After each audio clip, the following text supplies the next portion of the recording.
ETF index mutual funds నేర్చుకుని stock మార్కెట్లో రాణించాలనుకుంటున్నారా? వెంటనే ఈ నెంబర్కి కాల్ చేయండి.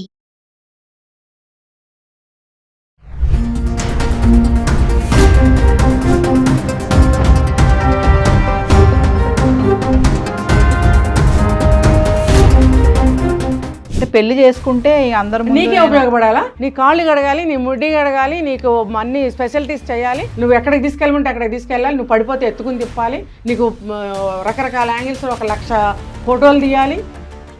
ఏంటి ఏమనుకుంటున్నావు? నువ్వు ఒక అమ్మకన్న బిడ్డ అంటే ఏమనుకుంటున్నావు? నాకు బీపీ వచ్చేసింది ఈరోజు. నీ ఇష్టం వచ్చేట్టు వాడుకున్నావు సిగ్గు లేకుండా. నువ్వు ఒకరిని ప్రేమించానని పబ్లిక్లో స్టేట్మెంట్ ఇచ్చావు, చెప్పావు. ఈ అబ్బాయిని ఎందుకు చేసి? నమస్తే, welcome back to Suman TV. దేశవ్యాప్తంగా సంచలనం సృష్టించిన మేఘాలయ దంపతుల మిస్సింగ్ కేసు పెద్ద యూటర్నే తీసుకుందని చెప్పుకోవాలి. మధ్యప్రదేశ్ నుంచి దంపతులు హనీమూన్ కోసం మేఘాలయకు వెళ్లి అదృశ్యమయ్యారని ఇంతకాలం భావించగా భార్యే భర్తను చంపించిందని తాజాగా తేలింది. ఈ మేరకు 3 కాంట్రాక్ట్ కిల్లర్ల చేత భర్తను చంపించిన మహిళను పోలీసులు అరెస్ట్ చేశారు. మరి దీనిపైన మరింత సమాచారం అందించడానికి మనతో పాటు ఉన్నారు family counsellor, motivational speaker, public speaker Rajani Rama గారు. నమస్తే మ్యామ్. నమస్తే నవీన. మ్యామ్, ఇప్పుడు మేఘాలయ హనీమూన్ కపుల్ ట్విస్ట్ అసలు ఎంత దారుణం అంటే ప్రీవియస్ కూడా మనం చూసుకున్నాము. భర్తని స్కెచ్ వేసి చంపేయడం అనేది, అంటే ఇదంతా కూడా ఇల్లీగల్ ఎఫైర్స్ వల్లే. అవును. కొంతమంది కామెంట్స్ పెడుతున్నారు, ఏంటి అంటే ఇష్టం లేకపోతే మానేయచ్చు కదా, పెళ్లి చేసుకుని ఎందుకు ఇలా చంపడం అనేది, ఈ ఇల్లీగల్ ఎఫైర్స్కి వెళ్ళేసి. అసలు ఒకసారి మళ్ళీ ఇదంతా మాట్లాడుకుందాం మేడం, ఈ హనీమూన్ కపుల్ది సంబంధించి. ఇది చాలా విషయాల్లో, చాలా సందర్భాల్లో ట్విస్ట్ అని మాట్లాడుకుంటాం. అది కామన్ వర్డ్ అయిపోయింది. కానీ ఇక్కడ అది నిజంగానే ట్విస్ట్ అంటే ఇది అని అనిపించింది. ఇంకోటి ఏంటంటే ఇష్టం లేకపోతే వదిలేయచ్చు కదా అనే మాట కూడా వీళ్ళకి ఇప్పుడు కామన్ అయిపోయింది. అదంటే అది ఆచరిస్తే అది ఎంత పెద్ద విషయమో, ఎంత మంచి విషయమో, అది ఎటువంటి విషయం అనేది అర్థమవుతుంది. ఎవరు ఆలోచించట్లేదు. మూర్ఖుల్లాగా దున్నపోతు మీద వర్షం అంటారు కదా, దున్నపోతుల్లాగా బిహేవ్ చేస్తున్నారు. అంటే ఒళ్ళు పొగరెక్కి, నాకైతే అట్లానే అనిపించింది నవీన, ఒళ్ళు పొగరెక్కి నీకు సిగ్గు ఎగ్గు లేదా? నువ్వు ఒకరిని ప్రేమించావు అని ఇప్పుడు చెప్తున్నావు పోలీసులతో. నేనే స్కెచ్ చేశాను, సుపారీ ఇచ్చాను, లేకపోతే కిళ్ళి ఇచ్చాను, పాన్ ఇచ్చాను అని చెప్పి చెప్తున్నావు ఇప్పుడు నువ్వు. అంటే నీకు ఇంత ఇష్టం లేదు, ఇంత వాడితోనే నీకు ఇష్టం ఉందని అనుకున్నప్పుడు నువ్వు చేసేసుకో. ఇప్పుడు ఇంత దారుణం చేస్తే ప్రపంచం అంతా తెలిసింది. అప్పుడు నువ్వు వాడితో లేచిపోయి వెళ్ళిపోయావు అనుకో, ఏదో 2 కుటుంబాలకు తెలుస్తుంది, అంతవరకు సరిపోయేది. అంటే నీకు అంటే నేను చెప్తున్నా ఒక మాట, సిగ్గు ఎగ్గు లేకుండా ఇంకోటి దొరికాడులే ఫ్రీగా, వీడితో కూడా ఎంజాయ్ చేసి వీడిని వదిలించుకుని వాడితో వెళ్ళిపోదాం అనుకున్నావు. అసలు ఒకటితో కాదు నవీన, ఇది ఇలాంటి అమ్మాయిలకి దీనికేనే అంట నేను, చాలా మందితో ఉండుంటుంది దీనికి. ఎందుకనంటే ఎవరితో 4గురితో కలిసి చేసింది పని. 4 ప్లస్ సుపారీ ఇచ్చిన వాళ్ళు వేరే వాళ్ళ. అంటే నీకు 4గురితో మొగుడిని చంపే అంత చనువు, క్లోజ్నెస్ నీకు ఉంది అని అంటే అసలు నీకు వాళ్ళతో ఏం సంబంధాలు, ఎలాంటి సంబంధాలు ఉండుంటాయి నీకు? అంటే నువ్వు ఒక్కడితో ఉండి ఉంటావని మాత్రం నాకు అనిపించట్లేదు ఆ మనిషి. అంటే అంత బరి తెగించిపోయి సిగ్గు లేకుండా ఎగ్గు లేకుండా ఇంకోటి ఎక్స్ట్రా దొరుకుతున్నాడని పెళ్లి పేరు మీద ఇతన్ని కూడా పెళ్లి చేసుకుని ఇతన్ని కూడా అనుభవించి ఇతన్ని చంపేస్తావా నువ్వు? అసలు నువ్వు ఎవరివి, ఎక్కడి నుంచి వచ్చావు? ఒక అమ్మ కన్న బిడ్డని నువ్వు చంపుతావా? 4గురిని పెట్టించి మరి ఒక ప్రాణం తీయటానికి నీకు ఎంతమంది కావాల్సి వచ్చారా? అంటే అంత హింస పెట్టి అంత దారుణంగా నువ్వు చంపుతున్నావు అని అంటే అసలు నువ్వెవరు? నీకేం హక్కు ఉంది అసలు అబ్బాయిని చంపడానికి? కస్టడీలో కూడా చెప్తుందంట మేడం, నేను ఆల్రెడీ నాకు బాయ్ ఫ్రెండ్ తో సంబంధం ఉంది, హనీమూన్ ప్లాన్ చేసి స్కెచ్ వేయాలనుకున్నాను చెప్పింది. తండ్రి ఏమని వాదిస్తున్నాడు? మా అమ్మాయి నిజాయితీ పర్రాలు, పోలీసు వాళ్ళే ఏదో చేసి మా అమ్మాయి మీద నెడుతున్నారు. ఎక్కడ నువ్వు యూపీ నుంచి, నువ్వు ఉత్తరప్రదేశ్ నుంచి, నువ్వు అస్సాం, ఎక్కడ చిరపుంజి హయ్యెస్ట్ ప్లేస్ అది, నువ్వే ప్లాన్ చేసి అక్కడికి వెళ్దాము హనీమూన్కి అని భర్తని బాగా చేసి నువ్వు తీసుకెళ్ళావు. ఖచ్చితంగా ఇదే అయి ఉంటుంది. తీసుకెళ్ళిన మనిషివి నీకు ఏమీ తెలియదని మీ నాన్న చెప్తున్నాడు. అక్కడ పోలీసులకి ఎలా తెలుస్తుంది అసలు వాళ్ళకేంటి అవసరము? నువ్వు చక్కగా నువ్వు ధైర్యవంతురాలివి, నువ్వు తెగించింది దానివి కాబట్టి నువ్వు అక్కడికి తీసుకెళ్ళావు అబ్బాయిని. మళ్ళీ అక్కడ పోలీసులు ఏదో చేశారని అమాయకంగా మాట్లాడడం ఎందుకైనా? అంతా ఆ అమ్మాయి కావాలనే చేసింది, కూతురు కాబట్టి, ప్రేమ కాబట్టి సమర్థించుకుంటున్నాడు. పైగా అతను సమర్థింపులో తెలియకుండానే ఇరుక్కున్నాడు. సిబిఐకి ఇవ్వండి అని. సిబిఐకి ఇవ్వండి. ఇంకా సూపర్. మరి ఇన్వెస్టిగేషన్ బాగా చేస్తారు. చక్కగా స్టేట్మెంట్ నోట్ చేసుకుంటారు కదా, తండ్రే సిబిఐకి ఇవ్వమన్నాడని. ఇంకా అంతకంటే కావాల్సింది ఏముంది పోలీసులు ముందుకెళ్ళడానికి. కాబట్టి సిబిఐ కదా ఎన్ఐఏకే ఇచ్చారు. ఇప్పుడు వాళ్ళు చెప్పా వెతుకుతున్నారు. అక్కడ వెతికినప్పుడు మరి దొరికింది కదా, అక్కడ ఎటువంటి సాక్ష్యం లేదు, కానీ ఆ అమ్మాయి వేసుకున్న షర్ట్ ఒకటి దొరికిందని. ఇంకా అంతకన్నా ఏం కావాలి. దొరికింది. ఆ అబ్బాయి అసలు పాప శవం కూడా కుళ్ళిపోయిన స్థితిలో దొరికింది అంటున్నారు. ఆ చేతి మీద ఏదో పచ్చబొట్టు వేసుకున్నాడు. తర్వాత వాచ్, ఏదో ఒక వాచ్ వల్ల అతను దొరికాడు అని చెప్తున్నారు. మరి లేకపోతే ఏమైపోయినట్టు, ఎటు పోయేవాడు అబ్బాయి. ఇప్పుడు పోలీసులు ఆ కుక్కల్ని తీసుకుని వెళ్ళి వెతికి ఎంత కష్టపడి ఉంటారు. అక్కడ అంతా లోయలు, అప్పర్ అస్సాం అంటారు దాన్ని, అప్పర్ అస్సాం. సో షిల్లాంగ్ ఇంకా కొంచెం దాటితే అప్పర్ అస్సాం, అంత లోయలు, కొండలు, అడవులు, మరి ఇలా ఉంటుంది. ఇప్పుడు ఈ మధ్య కాలంలో హనీమూన్ అంటే ఆ ప్లేస్కి వెళ్తున్నారు చాలామంది. ఈ చిరపుంజి ప్లేస్, చిరపుంజిలో ఎప్పుడు కూడా త్రూఅవుట్ ఇయర్ వర్షాలు పడుతూనే ఉంటాయి. మరి మొహాలకి ఎంజాయ్ చేయడానికి ఆ ప్లేస్ దొరికింది. అంటే ఎంజాయ్ చేయడానికి నువ్వు ఎక్కడికైనా వెళ్ళిపోతావు, ఎంజాయ్ చేసేస్తావు, అడ్డం వస్తే మనుషులు తీసేస్తావు. ఇప్పుడు అమ్మాయిలు బాగా ఎంజాయ్మెంట్స్కి విపరీతంగా అలవాటు పడ్డారు. అమ్మాయిలు ఎవ్వరు ఏమనుకున్నా నాకేం బాధ లేదు. రీసెంట్ గా కూడా మనం చాలా చూసాం కదా, స్కెచ్ వేసి చంపేయడం. ఎంజాయ్మెంట్ ఒక పక్కన ఒక మగోడు అంటే ఒక బాయ్ ఫ్రెండ్, ఒక మొగుడు రూపంలో కానీ బాయ్ ఫ్రెండ్లో కానీ నీకు ఒక సెక్యూరిటీ బాడీ గార్డ్ లాగా నీకు ఒక మగోడు కావాలి నువ్వు ఎంజాయ్ చేయటానికి. నువ్వు ఏ మూలకైనా వెళ్ళిపోతావు, ఏ మూలకైనా తీసుకెళ్ళిపోతావు. అసలు నువ్వు ఒక అమ్మ కన్న బిడ్డని నీ ఇష్టం వచ్చిన ప్లేస్కి ఎందుకు తీసుకెళ్తావు? నువ్వు వాళ్ళ తల్లిదండ్రులకి ఏం చెప్తావు జవాబు? నువ్వు అంటే పెళ్లి చేసుకుంటే అందరూ నీకే ఉపయోగపడాలా? నీ కాళ్ళు గడగాలి, నీ ముడ్డి గడగాలి, నీకు అన్ని స్పెషాలిటీస్ చేయాలి, నువ్వు ఎక్కడికి తీసుకెళ్ళమంటే అక్కడికి తీసుకెళ్ళాలి, నువ్వు పడిపోతే ఎత్తుకుని తిప్పాలి, నీకు రకరకాల యాంగిల్స్లో 1,00,000 ఫోటోలు తీయాలి. ఏంటి ఏమనుకుంటున్నావు నువ్వు? ఒక అమ్మకన్న బిడ్డ అంటే ఏమనుకుంటున్నావు? నాకు బీపీ వచ్చేసింది ఈరోజు. నీ ఇష్టం వచ్చినట్టు వాడుకున్నావు సిగ్గు లేకుండా. నువ్వు ఒకరిని ప్రేమించానని పబ్లిక్లో స్టేట్మెంట్ ఇచ్చావు, చెప్పావు. ఈ అబ్బాయిని ఎందుకు చేసుకున్నావు? నువ్వు అనుభవించడానికి కూడా దొరికాడు వెరైటీ అయినా, బిజినెస్ మ్యాన్ కదా మేడం, డబ్బు కోసం. ఇంకొకటి చెప్పరా, ఇలా చేస్తే నామరూపాలు లేకుండా ఎవరు సాక్ష్యం పట్టుకోలేరు. తర్వాత ఎవరో ఏదో చేసేసారని చెప్పేయచ్చు, అతని ఆస్తికి వేయచ్చు. అదే పెళ్లి చేసుకొని చేస్తే ప్రాబ్లం ఉండదు, నా పైకి రాదు, ఎక్కడ జారి పడిపోయాడని ఆస్తి కొట్టేయచ్చు. తర్వాత మళ్ళీ ఏదో పెళ్లి చేయడానికి మొదలు పెడతారు, ఆ ప్రేమించిన వేసుకుని వెళ్ళిపోవచ్చు. తర్వాత కూడా ఇలా చేస్తే కూడా తర్వాత ఆ అమ్మాయి జీవితం కూడా మళ్ళీ కూడా దుర్భరంలో పడిపోతుంది.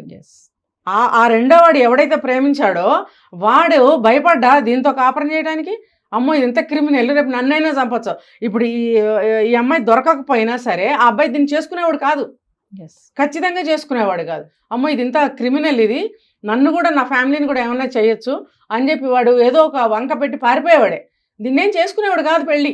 ఆడపిల్ల తల్లిదండ్రులు కూడా మేడం ఇలా అమ్మాయికి ఇంకో ఎఫ్ఐఆర్ ఉందని అని తెలిసి కూడా పెళ్లి చేస్తున్నారంటారా? లేదట, లేదు మా అమ్మాయికి ఎఫ్ఐఆర్, పోలీసులే ఏదో మాయ చేసి మా అమ్మాయిని ఇరికించారు. అవును, మరి ఇంత పెద్ద దేశంలో ఆ మూల ఎక్కడో ఏదో జరిగితే ఆ మూల పోలీసులు వచ్చి ఇక్కడెక్కడో ఉన్న అమ్మాయి మీద వేస్తారు కేసు. అంటే అజ్ఞానంలో ఉన్నారా, అమాయకత్వంలో ఉన్నారా, తప్పించుకునే మార్గంలో ఉన్నారా? ఎక్కడున్నారు వీళ్ళు? ఇలా చిన్నప్పటి నుంచి తోటకూరనాడే ఖండించకపోతే పెద్ద గజంగా అయ్యాడంట పెద్ద అయిన తర్వాత. మరి నువ్వు చిన్నప్పటి నుంచి ఈ అమ్మాయిని ఎంత సపోర్ట్ చేయకపోతే ఇవాళ ఎంత బరి తెగించి ఈ స్టేజ్కి వచ్చింది? తల్లిదండ్రులు నమ్మిస్తుందా, లేకపోతే అంత ప్రేమ వీళ్ళు పెంచుకున్నారా అంత గారాబం పెట్టి? ఏమై ఉంటుంది? ఇలా పొగరబట్టిన గిత్తల్ని ఊళ్ళో ఉంచకూడదు, ఇళ్లల్లో ఉంచకూడదు, తోసేయాలి ఎక్కడికన్నా బయటకి. ఇలాంటి సంఘటనలు చూసి మేడం అబ్బాయిలకి భయం వేస్తుంది పెళ్లి చేసుకోవాలి అంటే. రాదా మరి? అసలు ఇప్పుడు అబ్బాయిలు కాదండి, అబ్బాయిల కన్నా తల్లిదండ్రులే చెప్తారు మేము పెళ్లిళ్ళు చేయం, మేము బతికున్నాను కాదు తింటాము, బతికించుకోలేకపోతే ఇంత విషయం పెట్టి చంపేస్తాం మా కొడుకులకి, మేము అందరం కలిసి చచ్చిపోతాము అన్నప్పుడు చట్టాలు నోరు మూసుకుని కూర్చోవాలి. మీరు రక్షించలేనప్పుడు మా పిల్లల్ని మేము చంపుకుంటాము అన్న స్టేజ్కి వచ్చేస్తున్నారు. అప్పుడు చట్టాలు ఏం చెప్తాయి, పోలీసులు ఏం చెప్తారు, సమాజం ఏం చెప్తుంది, ఇలాంటి క్రిమినల్స్ ఏం చెప్తారు? ఎంత దారుణం మేడం. హనీమూన్ కని ప్లాన్ చేసి పెళ్లి చేసుకొని అంత హంగామాగా అంత ఆర్భాటంగా అంతమంది మనుషులు ఎదుట కుటుంబ సభ్యులు ఎదుట పెళ్లి చేసుకుని హనీమూన్ అని ప్లాన్ చేసి వెచ్చి వేసి మరి చంపించింది అంటే ఎంత కఠినాత్మరాలు అనుకోవాలని. నువ్వు చంపాలనుకుందా అనుకుని ఇక్కడే చంపేస్తే నీ యదో బుద్ధి అందరికి తెలిసిపోయేది. నువ్వు ఇంత బ్లఫింగా, అసలు ఇంత నమ్మించి దీన్ని ద్రోహం అనాలా, మోసం అనాలా, ఏమనాలి అసలు ఈ పనిని? భర్తను కూడా చాలా నమ్మించింది. దొరకకుండా, మనిషి దొరకకుండా నువ్వు వెళ్ళి సేఫ్గా ఎక్కడ కూర్చుంటావా? నువ్వు ఎంజాయ్ చేస్తున్నావు నలుగురితో చేరి, ఎప్పుడుకో తీరుబడైన 17 రోజులైంది. తీరుబడైనప్పుడు బ్రదర్కి ఫోన్ చేసి చెప్పిందంట. మళ్ళీ సిగ్గు భయము దీని మొహానికి. వాడు వాళ్ళ పేరెంట్స్కి చెప్పాడంట. అంటే నేను ఇండైరెక్ట్గా ఎవరో తెలుసుకోవాలా నీ గురించి, అబ్బా చాలా పతివ్రత అమాయకురాలు అనుకోవాలనా ఈ చేష్టలు? ఇప్పుడు ఇవన్నీ కాదు. నేనైతే ఏం చెప్తానంటే దాన్ని నుంచోబెట్టాలి. పేరెంట్స్ని, అబ్బాయి చుట్టాలని పేరెంట్స్ని నుంచోబెట్టి వీళ్ళకి నువ్వేం సమాధానం చెప్పించాలి. ఇది చాలా పెద్ద పనిష్మెంట్. ఇది కూడా ఆ తల్లి బాధ, నువ్వు ఏం చెప్తావు చెడిపోయిందానా అని వాళ్ళు అడుగుతారు. ఏం చెప్తావు మరి వాళ్ళకి? నా బిడ్డ నాకు తీసుకొచ్చి ఇవ్వు. నీవు 4 కొడుకుల్ని కన్నా 4 కూతుర్ని కన్నా నీకు ఆ కన్న ప్రేమ నీకు తెలియకపోవచ్చు రేపొద్దున. నీ మనస్తత్వం అటువంటిది, నీ మైండ్ అటువంటిది. నాకు సమాధానం చెప్పు నా తల్లి అడిగితే ఏం చెప్తుంది? చెప్పించాలని నేను కోరుకుంటున్నాను. తర్వాత కఠినంలో కఠినం, ఎంత కఠినమైన శిక్ష ఉందో అలాంటి చేసినా కూడా పాపం పోదు అమ్మాయి మీద. అంటే ఓవరాల్గా ఏం చెప్పదలుచుకున్నారు మేడం ఇన్సిడెంట్ పైన? ప్రీవియస్ కూడా చాలా మాట్లాడుకున్నాం మనము. అంటే భార్యలు ఇలా స్కెచ్లు వేసి ఇల్లీగల్ ఎఫ్ఐఆర్స్ వల్ల బాయ్ ఫ్రెండ్ ఉన్నాడని చెప్పేసి హస్బెండ్ ఇంటికి పిలిచి చంపడం, ఎక్కడికో తీసుకెళ్ళి చంపడం, ఇలాంటివి జరుగుతున్నాయి కదా సొసైటీలో. ఓవరాల్గా ఏం చెప్తారు దీనిపైన? నేను ఎవరు ఏం అనుకున్నా సరే శాస్త్రీయమైన పద్ధతి, చాలా న్యాచురల్ పద్ధతి, ఇంట్లో ఎప్పుడు కూడా అందరు కోరుకునే పద్ధతి ఒకటే ఉంటుంది. పెళ్ళిళ్ళు అయిన తర్వాత ఒక కోడలుగా కానీ కూతురుగా కానీ ఫ్యామిలీ పరంగా ఉండాలి. భర్త చెప్పినట్టు వినాలి, తల్లిదండ్రులు చెప్పినట్టు వినాలి. ఎందుకు చెప్తారు? నీ మంచి కోసం చెప్తారు. నీ కాపురం గురించి చెప్తారు, నీ పుట్టిన బిడ్డల గురించి చెప్తారు. ఇంకంతకన్నా ఆయన చెప్తారా? నీకు అవి ఎందుకు నచ్చట్లేదు? నీకు నచ్చకపోతే నచ్చుకోవాలి. నువ్వు నచ్చుకొని తలకాయ వంచుకొని మంచిగా ఫ్యామిలీ పరంగా ఉండదలుచుకుంటేనే పెళ్లి చేసుకోని ముందు చెప్పాలి. పెళ్ళి అయిన తర్వాత కూడా నువ్వు ఫ్యామిలీ పరంగా పద్ధతిగా ఉంటేనే. ఇప్పుడు భర్త ఒక చోట మనం కాలేజీలో ఇంటర్వ్యూ చేసినప్పుడు ఏం చెప్పారు వాళ్ళు అమ్మా నాన్న తిడతారు. అమ్మ ఈ టైంలో ఎక్కడికి వెళ్తున్నావు, తొందరగా వచ్చాయి, ఏ ప్లేస్కి వెళ్తున్నావు, జాగ్రత్త అని అమ్మా నాన్న చెప్తే అలాగే అమ్మ అని సమ్మగా మంచిగా వస్తారు ఇంటికి. అదే మాట భర్త కానీ అత్తగారు కానీ చెప్తే నన్ను స్ట్రిక్ట్ చేస్తున్నారు, నన్ను బంధిస్తున్నారు, టార్చర్ చేస్తున్నారు, నాకు ఫ్రీడమ్ లాగేసుకున్నారు, నన్ను ఖైదు చేశారు లాంటి కవిత్వాలు లాంటి మాటలన్నీ చెప్తారు. అబ్బాయి ఏం చెప్పాడు గుర్తుందా మీకు? మేము మా చేతిలో పెట్టారు వాళ్ళు, ఏదన్నా అయితే వాళ్ళ వాళ్ళ వాళ్ళ పిల్ల ఏమైందని అడిగితే మేమేం సమాధానం చెప్పాలి. అంటే ఆ అబ్బాయి జీవితం చివరి వరకు కూడా నా పిల్ల అనుకోలేకపోతున్నాడు, వాళ్ళ పిల్ల అని అనుకుంటున్నాడు. ఎందుకంటే వీళ్ళు చేస్తున్న పనులు అలా ఉన్నాయి. వీళ్ళు చేస్తున్న డైరింగ్ పనులు కానీ, విచ్చలవిడి పనులు కానీ, ఏదైనా సరే ఒక ప్రేమతో బతిమలాడుకుని వెళ్ళిపోయినా సరే బయటకు ఏదైనా పని మీద భర్త ప్రేమతో సరేలే అంటాడు. ఏదన్నా జరిగితే వాళ్ళు వచ్చి ఈ అబ్బాయినే కదా అడుగుతారు. అప్పుడు నేనేం చెప్పాలని అడిగాడా లేదా? దీనికి కూడా అమ్మాయిలు సమాధానం చెప్పాలి. ఇప్పుడు ఇక్కడ అమ్మా నాన్న వద్దమ్మా అంటే ఆగుతారు, లేకపోతే కొంచెం వాదించి వెళ్ళిపోతారు, మళ్ళీ వచ్చేస్తారు. అదే కానీ అత్తగారు కానీ భర్త కానీ అన్నప్పుడు ఎందుకు వీళ్ళకి నెగిటివ్గా అనిపిస్తుంది ఒక అబ్బాయి అడిగాడు. దానికి కూడా ఈ అమ్మాయిలు సమాధానం చెప్పాలి. నేను అమ్మాయిలకి చెప్పేది ఇదే. దీనికి సమాధానం మీరు చెప్పగలరా? చెప్పండి అని అడుగుతున్నాను. మీరు పద్ధతిగా పెళ్లి చేసుకుని ఉండండి, లేకపోతే పెళ్ళిళ్ళు చేసుకోకండి. మీకు ఒక పవిత్రత అనేది లేదా? మీకు ఉన్నది పోగొట్టుకుంటారా? ఇంకా డీప్గా నేను మాట్లాడగలను నవీన. ఎవరు హర్ట్ అవుతారో తెలీదు. అర్థమవుతుంది మేడం ఎమోషన్ కూడా. ఎందుకంటే అసలు బాధపడుతున్నా, ఆ తల్లి బాధ కూడా చాలా దారుణం అనమాట. ఏం చెప్తుంది, ఏం చెప్పలేని పరిస్థితిలో ఉంది ఆవిడ కూడా పాపం. ఇలాంటి హత్యలు ఎన్ని చేశారు అమ్మాయిలు? ఆ తల్లిదండ్రులందరికీ ఏం చెప్తారు వీళ్ళు? చెప్పాల్సిందే జవాబు. పెళ్లి చేసుకుని అడ్డు తొలగించుకుంటున్నారు. జైలు శిక్ష వేస్తే ఆడవాళ్ళు కదా అని చెప్పి 20 ఏళ్ళలో 10 ఏళ్ళలో జైల్లో పెట్టి తెల్లచారో నెంబర్ చారో కట్టించి భోజనం పెట్టి కూర్చోబెడతారా? అదే ఆ శిక్ష అంటే? సుఖంగా ఉంటున్నారు వాళ్ళు.